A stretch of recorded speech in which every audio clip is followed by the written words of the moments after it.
you just also stick in your pocket and put it right on your collar there. It should be perfect. Great.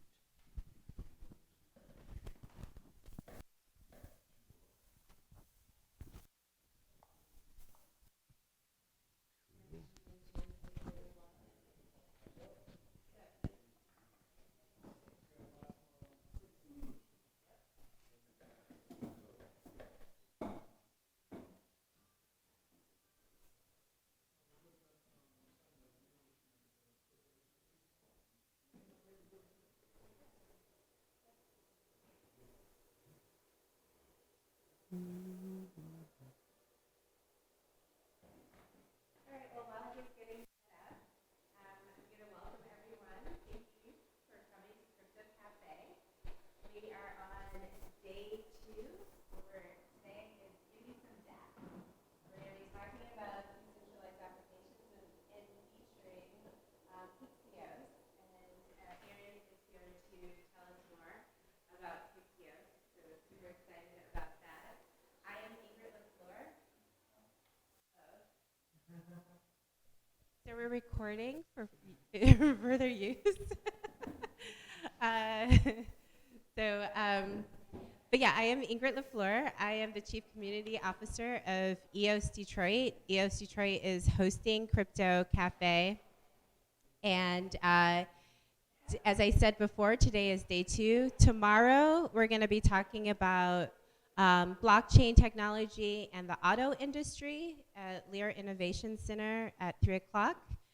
And then on Thursday, we're going to talk about our Moraine project, where it's dynamic equity on the blockchain. And there's a flyer in the back for that. And then on Friday, we are going to learn about token economics via a game. So it's going to be a lot of fun. I hope that you join us. I already appreciate the repeat visitors to Crypto Cafe. Thank you very much. Please make sure you grab a schedule, and then we have other goodies on the table, including a token pocket codes if you want to get a wallet to hold your EOS. And I think Aaron's going to talk a little bit more about that. So without further ado, I'm going to turn it over. Thank you. Am I good? I don't need the other mic, right? Okay, great. So I'm going to present on art on the blockchain because I think there's a lot of potential here for everybody to participate because a lot of the blockchain is really complicated and there's a lot of like stuff in the weeds. But similar to how we use our phones and the internet, we just use it and we do what we do on there. Art on the blockchain is the same way. So I'll show you our gallery afterwards. But I want to start with just a good context about what is digital art, sort of what are some of the terms around it, and feel free, think of some questions, we'll go over them. Then I'll show you some demos of like our game center and some games and how it works with the wallet. And then I'll also show you how the Paint project works. And then make sure you get the token pocket code because then you can do the same thing. And that code's definitely worth at least like 5, 10, 15 bucks depending on which wallet you use. For token pocket, I think it's 2 EOS, so it's worth like something there. So at least having that wallet will get you prepared. So by the end of this, you'll know a little bit about art. You'll see a platform, you see how some games work, ask any questions, and I'm just going to kind of go through this first part, and we can make most of this sort of like an open discussion. So that's why I'm kind of presenting from back here rather than up there. I think it's more fun that way. But so thank you, everyone. I'll give you a quick intro on myself. My name's Aaron Mangal. Grew up on the East Coast, Maryland, and then North Carolina. Then I've been out west in LA for like the last 5 years. Have gotten sucked into tech rabbit holes in the last like 4 to 5 years, and I was working in IT and cloud space, and then I started writing for some publications about crypto, and that pretty much got me started in the space, and then I started working with Pixeos, doing social media and marketing, so and representing them at events, and I was in San Francisco representing them. That's how I met Ingrid and EOS Detroit, and it's been awesome. So thanks for having me out here. And let's get into the art on the blockchain. So what is rare digital art? You'll see terms like NFTs a lot, non-fungible tokens. And it's kind of a strange term, but what it essentially means is the same way you'd have Bitcoin or Ethereum or these other coins you might have heard of, that could be a piece of art. I'm going to go a little more into what that exactly means, but we're talking about really any digital good. It could be audio, it could be video, like we're talking any piece of, a PDF even, right? So keep in mind we're in the very beginning stages of digital art, and there's so much potential. So it's actually a really exciting angle to be a part of, because a lot of people are just kind of going for the how to make banks faster and cheaper, and I think this is something that's for everybody and everyone across the world. So who are a part of rare digital art ecosystem right now? Got artists, got collectors. You have marketplaces, which are basically platforms that are providing kind of like an eBay or Amazon of digital art. Obviously the internet itself and the blockchain, as well as cryptocurrencies, which people are issuing art on different platforms. You also need servers to host the files, so we'll get a little more into sort of some of the nitty-gritty, but I want to give you just a high-level overview, not go too into the weeds yet. So what you actually own, so you might think, well, I can just download this picture, or I'll take a picture of the picture, right? Like you could just take a picture of that picture. How is that actually, where does the rare part come from? Well, the rare part comes from you issue your own tokens. So I have a wallet, kind of like you all are about to get your token pocket wallets, and I can issue a token that I connect to an image. I can also decide how many editions do I want to create of that image. So I'm essentially creating almost like either one or multiple coins for my piece of art. You would do that for each piece of your art. Each digital art would be basically its own token, right? And there's a bunch of people trying to do this. Bitcoin's trying to do stuff on there. Ethereum is trying to do a lot of stuff on there. Now, EOS, that's another blockchain, they're trying to do stuff on there. It's a very unique time. This is an example of some digital art from a guy named Joe Chiapetta. He's a cartoonist, comic book guy. So he was kind of showing, like, he actually made a talk about being meta. This is a picture kind of showing what you actually own. I know that looks really weird, but you actually own more of a digital representation that's connected to your art. But that digital representation is linked to your wallet. Let's say you're the artist right here. I can see that that token came from you.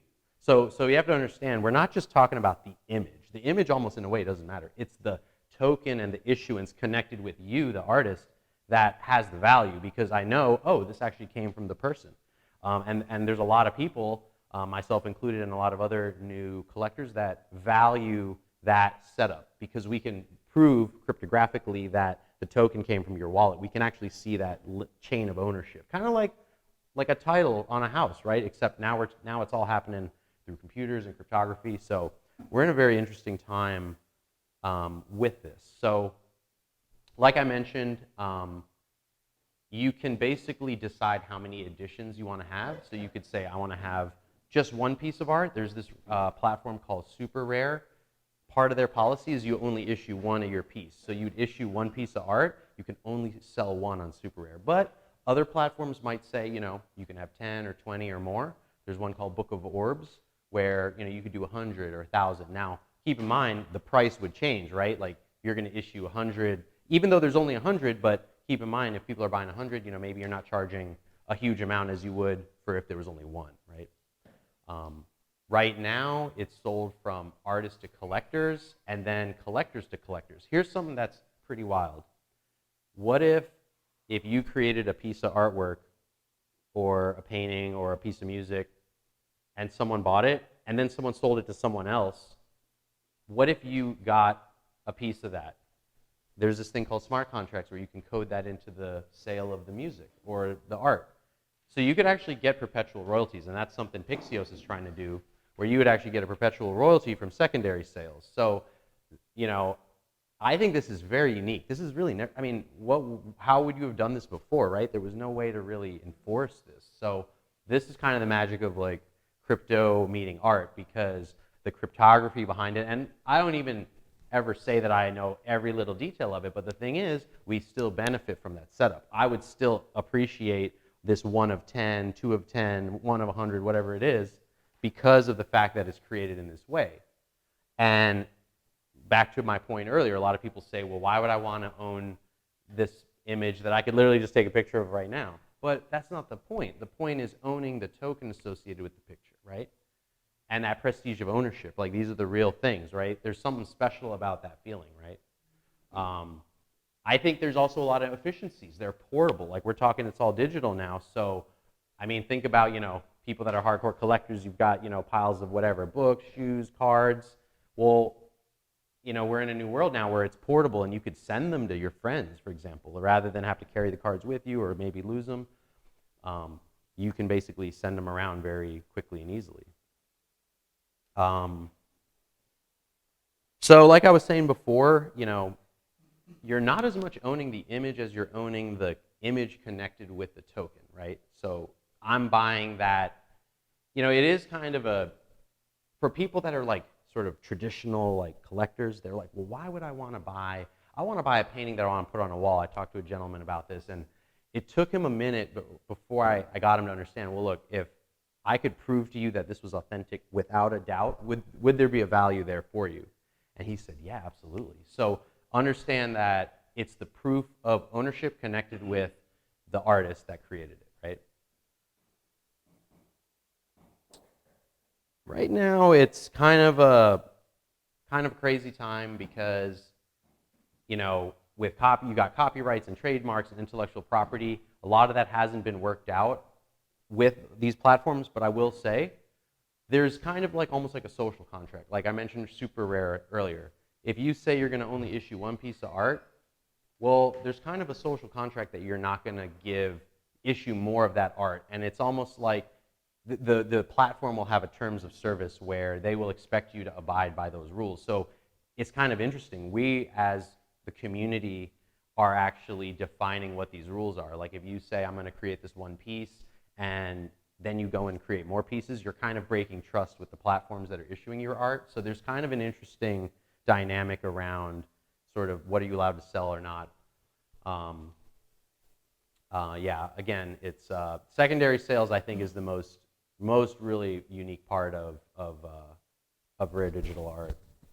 I think is, it's a bit of collecting that's very inexpensive. It's efficient. You have it on your phone or any device. So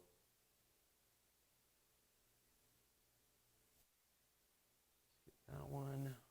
So one of the most interesting things about rare digital art is the cost. It's very inexpensive.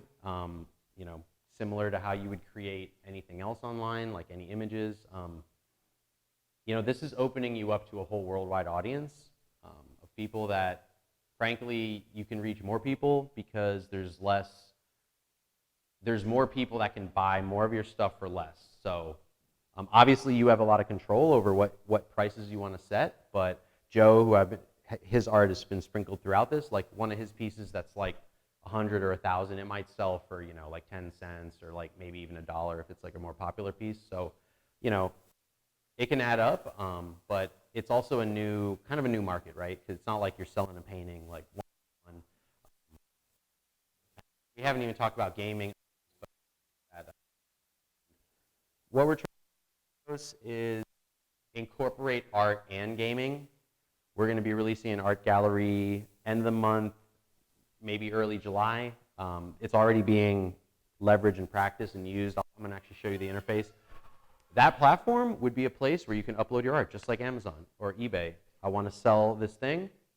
Here, make my post of it, and you can find buyers. And again, the smart contract bakes in your ongoing royalty, so that you can get a piece of. So you sell it once for whatever you decide, but then that collector selling it to collector number 2, you're still getting a percentage. So that's something I think really special about using crypto and art in particular. So that's something, again, keep in mind, you're on the front lines of this. This is not something that by any means has been completely figured out. It hasn't matured as an industry. We are literally, this is like, frankly, this feels very early Bitcoin to me, early Bitcoin days. So I think it's a very exciting space. This is some artwork from Joe that I was borrowing. Let's go into one last thing I want to mention, dGoods.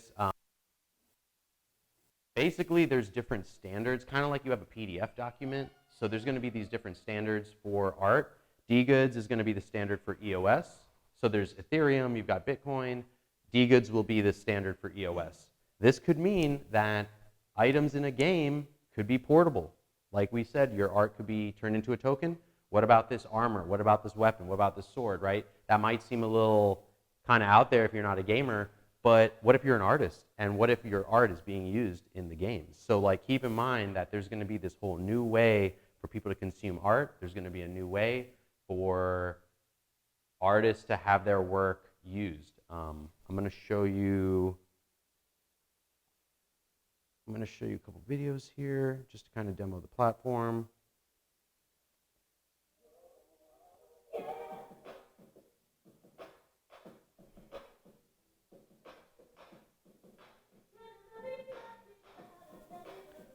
So you're using your wallet to log in. Oh, it's not showing up. Oh. It's playing here, not playing there. Oh, you know what's even better than a video of it? How about actually it? So this is actually the art gallery. So see how it says not for. It's kind of blurry there, but it's so the amount here. This is the price. We're denoting it Pixeos right now, which is basically the native token of the platform.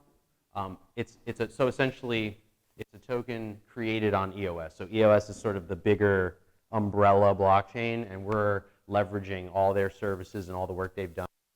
EOS Detroit talks a lot about them. So we've on the tech side, we created a token, right? We used what EOS had. But on the platform side, creating the gallery is, imagine being among the first eBay or Amazon type thing. This is kind of what you're seeing. There's platforms like this on Ethereum. There's platforms like this for Bitcoin, Maker's Place for Ethereum, Super Rare. But again, this is one of the first platforms built on EOS. So what you're basically seeing here is a display of artwork that you could purchase. And you would basically spend your Pixeos to buy it. So again, you got features being developed here. So this is literally like a test site that they gave us to poke around in. But you would essentially be able to post your work here, and see how it says buy 2 of 10. So when we were talking about the limited editions thing, you could buy like edition 1, 2, 3, 4. So and it's all tracked. It's all tracked. So you would know, who owns. You would see like who created it, who bought which piece. Scroll down here a little bit more. Again, we're trying to like. Oh, and here's the artist here down on the bottom right. A lot of this, I'm still like seeing it's all so new that it's we're actually literally testing out, and basically our goal is to try to break stuff so we can tell the devs to fix it. But a real quick comment on just sort of where we're at with rare art is it's kind of got this like cyberpunk, like futuristic techno, like Blade Runner kind of thing going on. But I think there's so much room for everyone to put something into this, put their form of expression into it, and don't even worry about all the details, which blockchain's the best. All you need to know is your work can be put on a platform like this, and people might buy it. And I mean, I personally can say, as I get to know artists and what they're doing and what they're all about, that's kind of how I'm driven towards the collecting side, and I think there's a lot of room for that, to be honest with you, with anyone. So, if this is, this coming to this talk, hopefully there was some reason what's going on here with dApps. And also, so this presentation was about, dApps. So I just want to go into what that is really quick. So dApps are decentralized applications. So people are building a lot of apps on things like EOS or Ethereum or Bitcoin. So, so this is a dApp, right? So this is a dApp. We're creating a platform for people to do different things. So here's another one, games. Basically use your wallet to log in. The cool part about the gaming side is you can earn tokens for playing games. So that's, art is kind of a unique, limited market, but games, we've something for everyone, all ages. We've had parents that show this to their children, and they're loving it. So this is kind of like a, I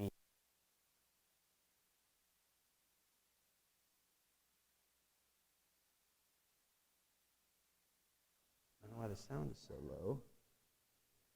But you actually, so see how it says 1.2 in the top right? So that's 1.2 Pixeos tokens that you can cash out into your wallet for playing, right? So we're going to make sure you all get some token pocket codes, because so that's another unique thing about games and the blockchain, because it's like, okay, cool, that's a game, I can download any other game online, but I think it's really, really unique to be able to play a game and earn tokens. You know, again, we're not going to say it's going to pay playing this for a minute or two, but I think that what we're finding is people are really loving the rewards, and people have their kids play it and they love the rewards, and so it's kind of like a really cool way to honestly just like have some fun, you know, and then also, you know, maybe earn some tokens too. And so this concept tokenomics you might hear thrown around a lot, that's basically like what is the economy of the game. So this is something where you can do different things with your tokens. So you can stake them and earn additional, basically like think of it almost like a dividend on your tokens. So like these type of platforms, bottom line is they're competing to keep you interested, keep you using the token. And you know what? If people don't have a good reason for using their token, you'll probably just buy it and maybe hold it, or maybe just sell it, because like, what's the point of this thing? You know what I mean? So keep in mind that, you know, the token world is, yeah, it's just sort of a. I'm going to show you another game here too. Let's see. Let's do Grand Cannon.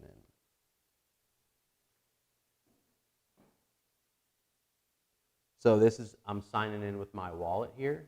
So you're literally using kind of like you log in with like your Facebook or Google or Twitter. So that's an interesting, because it's connected to your wallet, like when you play, you're actually earning tokens on, you know, again, it goes right into your wallet. Let's see here, let's do the paint one. So this is Pixeos Paint, this is collaborative community canvas. So people, basically the way this works is you're buying pixels, right? So I'm gonna show you. There's a investigate thing here. Okay, so that basically says the person who bought it, or that's their screen name, and it shows how many times that square has been bought. So imagine when you buy a pixel, if someone paints over your pixel. So let's say so see how it says 4.768 Pixeos? The first time you bought it, it would have cost you 1 Pixeos. The second time someone bought it, it cost 1.25 Pixeos. Where does that 1.25 Pixeos go to? That bought it for 1. So I've actually played with this a little bit, and Pixeos will appear in my account randomly because people will paint over what I did, you know, because they're trying to be wise guys or whatever. But this is, you know, this wasn't even like the main, like the gallery coming out. We're going to also have sort of like a Fiverr on our platform. But this kind of stuff proves like some interesting utility. Like it kind of becomes this game of like some people honestly were treating this as an investment piece, because it's like, oh, I put in 1, I'm getting back 1.25, all that. So it kind of became a cool experiment, but it also became a really cool community project. So I'm gonna actually show you how to buy a pixel here real quick. Paint pixels. Zoom in here. We can make it a little better.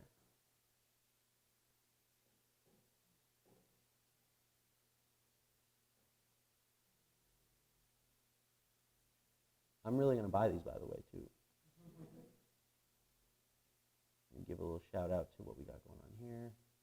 I'm going to draw this as well as I'd like. Might redraw that, but.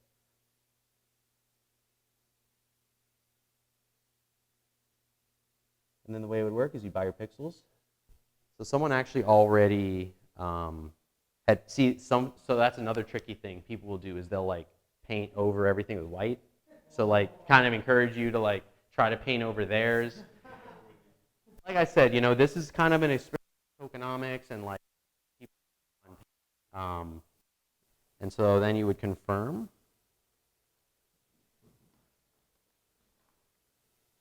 And then again, it's you're having to spend some tokens to paint, so you would have to basically, yep, I agree with that.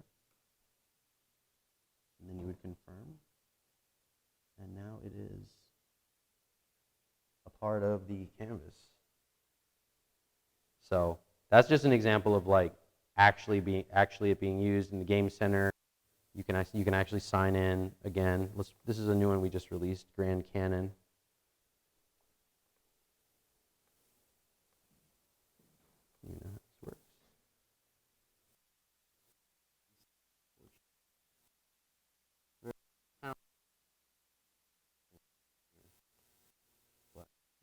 see it so well. What are your questions? That's pretty much like, I kind of just wanted to show you like, what is rare digital art, show some of the platform, make sure you feel excited enough to get the Token Pocket code. What stands out? What are you guys wondering about? What's confusing? I know I kind of jumped around a little bit and tried to just like introduce some new ideas. Anything in particular you're wondering about? Yeah. Mm-hmm. Mm-hmm.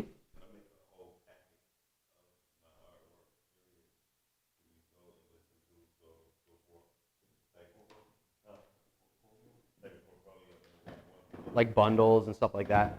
Yeah, I mean, right now, I believe we are doing it more like one listing at a time. But again, the platform is literally just being kind of pieced together. But bundles, yeah, so essentially you could say we want this, this, this, and this together. So you would have maybe like 5 pieces sold as one or something like that.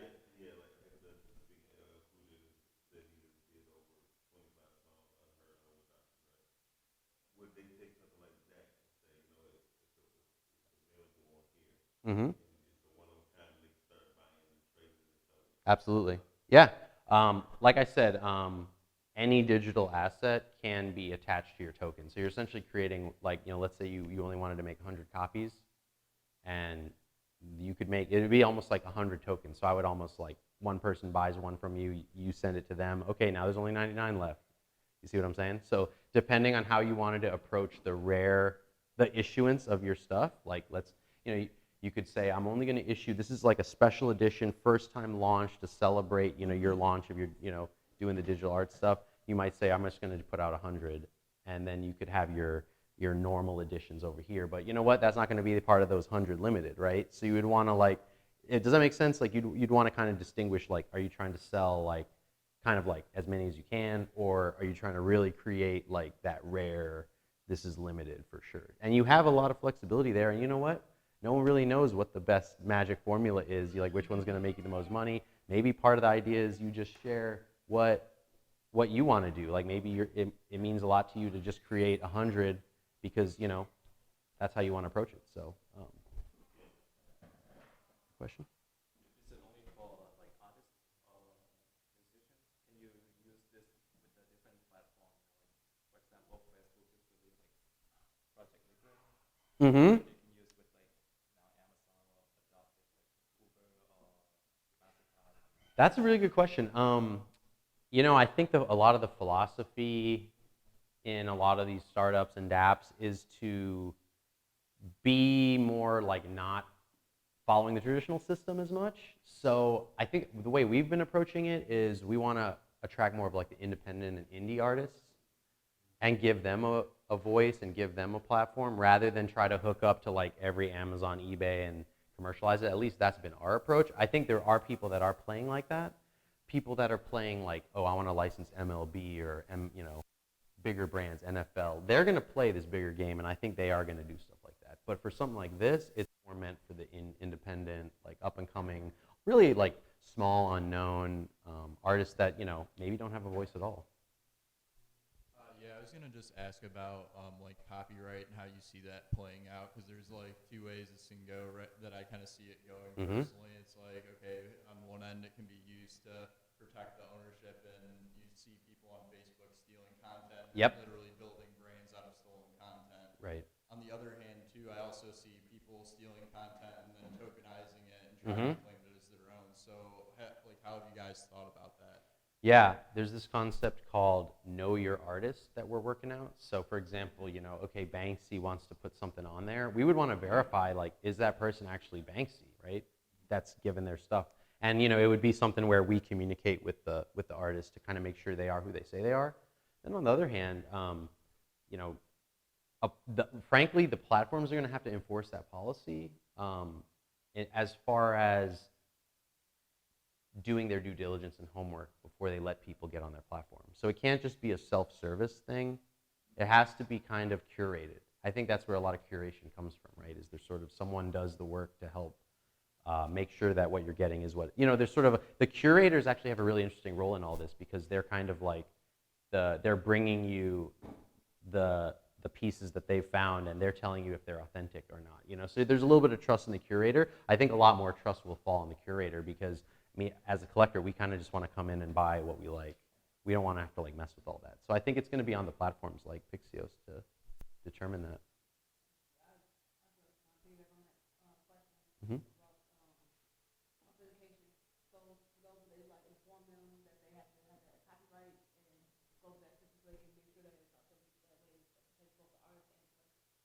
Yeah, and keep in mind that, so we're not trying to necessarily be copyright or trademark experts. We're putting a lot of the responsibility on the artist. So we definitely want to make sure that, like you said, someone's not coming on and stealing with stolen content.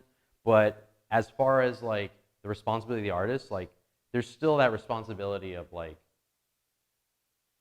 making sure that other people aren't stealing your stuff. We're more trying to make sure no one's misrepresenting your work. The good news is there's been decades and decades of copyright, trademark law. People like Disney have sued people into oblivion, So the good part is that there's a lot of law that is on your side as the content creator. So maybe that's one good thing Disney's done, is made sure that there wasn't a precedence for that law being very strong. They will absolutely go after people that are, if you were trying to misrepresent Disney and sell their merchandise without being allowed, you'd be in trouble, right? They will sue people. I'm not saying that's what artists should do, but at least you can know that there is the copyright law and all the law that's happened in rulings still has your back in that way, because you still have to you still have to be, your work still has to be protected is the point. I think it is kind of a new world, so there has to be, the platforms kind of have to take the lead on that and think ahead, so that's a great thought there. But wait. What are the tools that you're using to develop the software with the devs? That's a really good question. I haven't talked to the devs about it. I think they've been using a variety of, I know on the UI side, I think they're using a lot of Adobe stuff. I'm not sure as much on the programming side, for making the games itself, but I'll definitely ask. It's a good question. We have a lot of artists that are kind of feeding into this, so I think there's a lot of people are doing their work in Adobe Suite for the visual stuff. But yeah, it's a good question. Mm-hmm.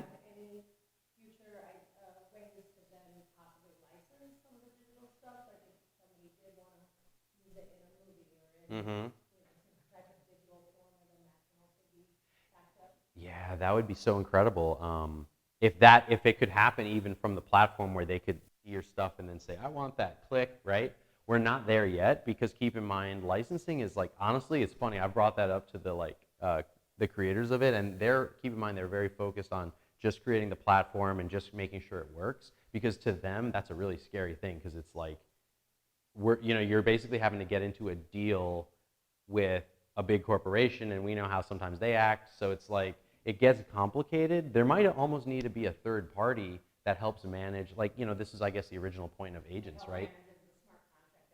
And, well, yeah, or just someone to be in between to help basically go from what's on this platform to making a deal with you. Because the platform as it is more for me to buy one of your pieces and just, okay, cool, now I bought that and I have it. That's the transaction they want to focus on right now.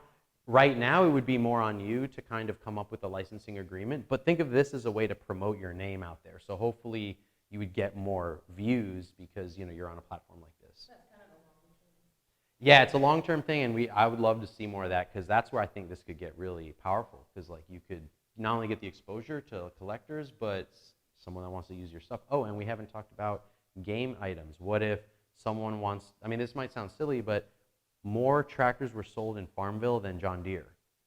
So more digital tractors were sold than John Deere. So someone wants your artwork on their tractor or on their armor or on their, whatever they got in the game. It might, yeah, exactly. It might even be real property. So that sounds kind of weird, but it's going to happen, and people are going to buy those tractors. Maybe your art could be one of the designs on it. So that's another angle that I think it will get figured out. But yeah, it's so early that we just haven't quite gotten there yet. So you talk about buying and you now have ownership afterwards. What's the verification that you have that ownership? Is it just through the Pixeos? Is it through your account, so when you buy it,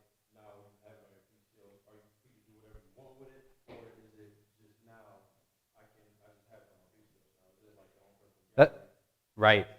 So you are signing up for the platform from the standpoint of like, you sign up for Facebook and you sign in and you see all your stuff, right? Like, okay, there's my photos, there's my content. So right now it is like that, but remember I showed you the dgoods thing earlier? The dgoods standard is what's gonna make it portable. So right now, you are gonna be like in Pixeos, but keep in mind it's still connected to your wallet. So that token ownership is still connected to your wallet. So as this ecosystem develops, keep in mind dgoods came out like a month or two ago. So like, but eventually, again, like you can move around a PDF file, like, okay, I'll email you this PDF, okay, that PDF. That's how these tokens will be moved around. Right now, you're right, it is gonna be in the platform. Like you're gonna need to log in to see your stuff, but that wallet that you have to access those tokens, you could put it in this other wallet over here and still see what you had. Now the UI part, that's the part that's tricky, is like your picture showing up, you see?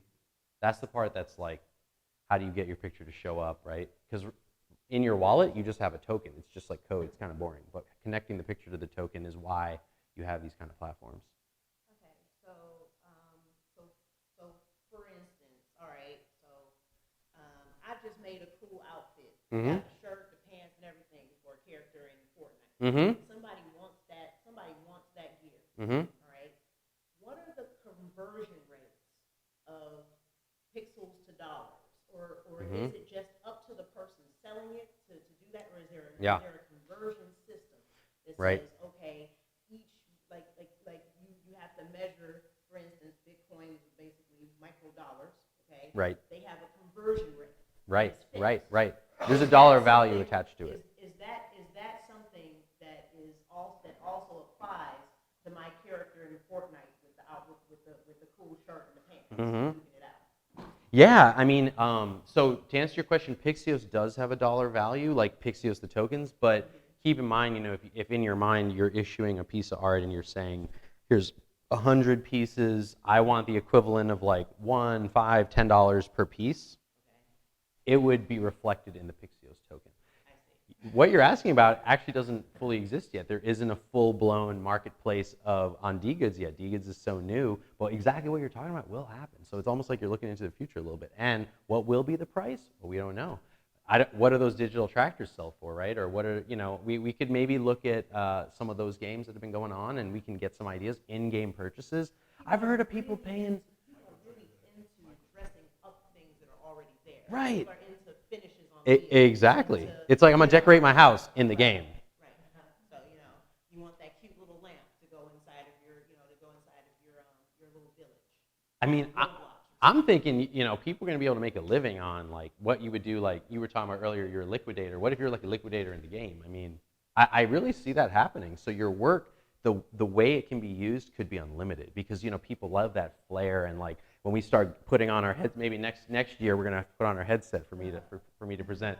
But in this room we create, there's so much room for that, and people do demand it because another thing, think about this, the psychology of people that are in games, like when you're buying an item, you're buying out of this fun and enjoyment that I think it actually drives a higher degree of sales than even collecting the art. Like me buying the art, I like a piece, I like the artist, but I think game people are like, whatever, I filled my account with like $100 and they're just, it becomes this like, you're kind of like spending in the moment as you're playing and having fun. So I think that could be like, that's why I was mentioning earlier, the cross between art and gaming is a very unique approach because I guess I'm really kind of winding down to ultimately regulation because now it's so new.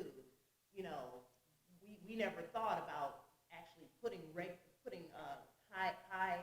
or I should say strict regulations on platforms like Facebook and Twitter. Mm-hmm. But they've blown up so much, and they've gotten, they've basically, taken up so much of the space.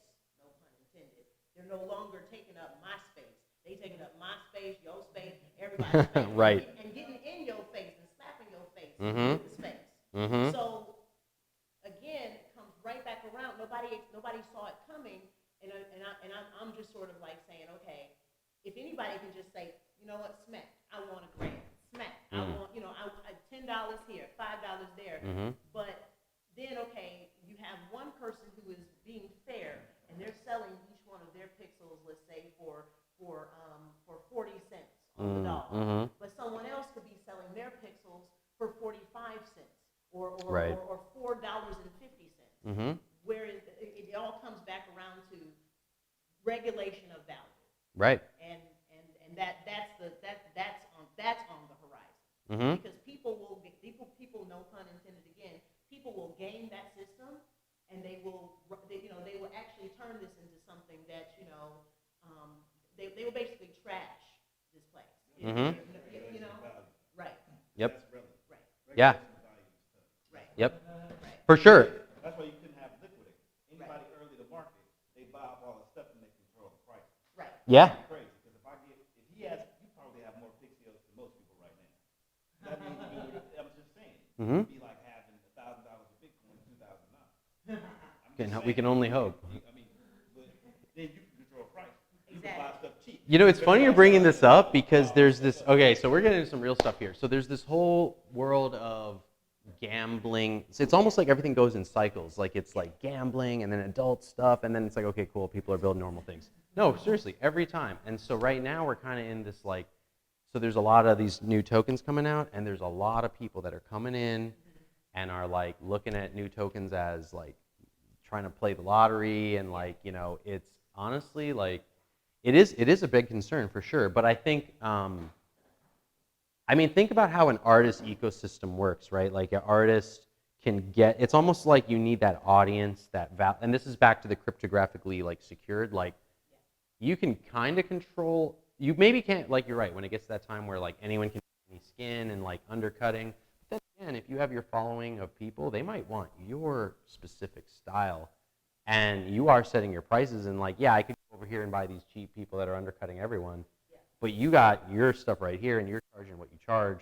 So I think it's going to be on the artists a bit and their fans and to kind of support them and what they ask for. Does that make sense?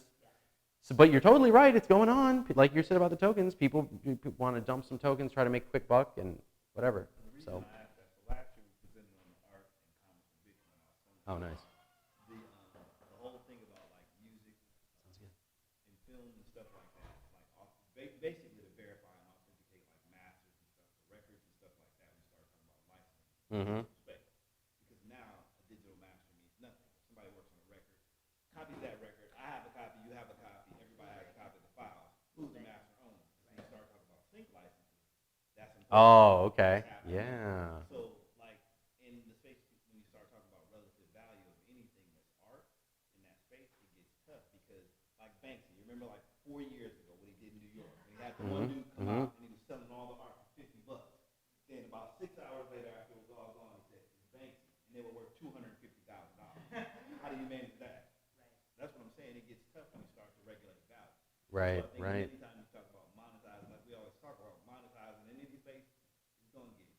That's just human nature. Would It just is. It's like, would it have made a difference if you could have known that it came from Banksy, like directly from the get-go? but see, that's not what It was like a secret art this sale, thing was. right? Let me show you what art is. Right. This But is, so people, some people kind of knew. Like, no, nobody knew they bought it for $40. An old dude came, it was not Banksy. An old dude came with there the were truck. a couple guys who like, this is Banksy's style, and they bought like 2 or whatever. Right.